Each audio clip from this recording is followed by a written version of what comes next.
यहां महादेव के मन में इच्छा है कि मेरा ही भक्त है रावण, परंतु इस रावण ने ब्राह्मणों का, गौओं का, संतों का इतना अपमान किया है, इसका वध मेरे ही हाथों हो, मैं ही मारूं। तब शिव के ही 11वें रुद्र श्री हनुमान जी महाराज हुए। 11वें रुद्र स्वरूप में श्री हनुमान जी आए। हनुमान जी महाराज के स्वरूप शंकर जी के ही अवतार माने जाते। यहां अंजनी मैया प्रार्थना कर रही हैं शिव जी से कि ऐसी कोई संतान हो।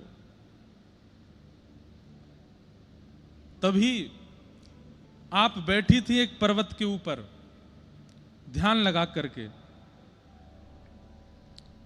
यहां केसरी महाराज जो हैं हनुमान जी के पिताजी, इनको भी एक शाप लगा है, क्या कि इनके कभी संतान नहीं होगी। और अंजनी मैया की इच्छा पूरी कैसे हो?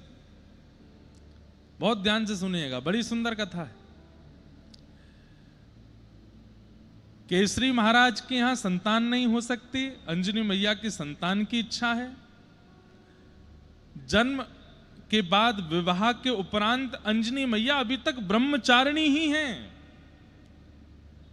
एक पर्वत पर बैठ करके केवल तप कर रही हैं।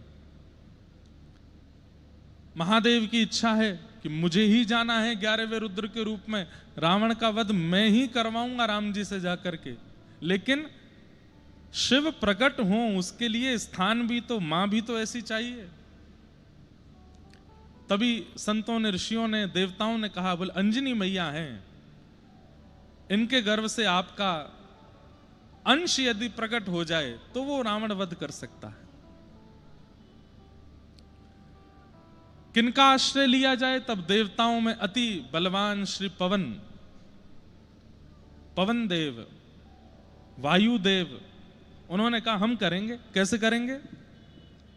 तो प्रभु श्री कृष्ण, प्रभु नारायण जब मोहिनी रूप धारण किए, इतने सुंदर बन गए, इतने सुंदर बन गए, सब देख करके मोहित हो गए।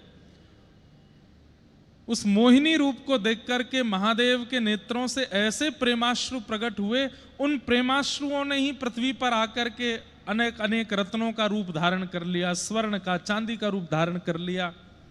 उन्हीं प्रेमाश्रुओं को कई संतों ने, कई ऋषियों ने अपने पास में अभिषिंचित कर लिया।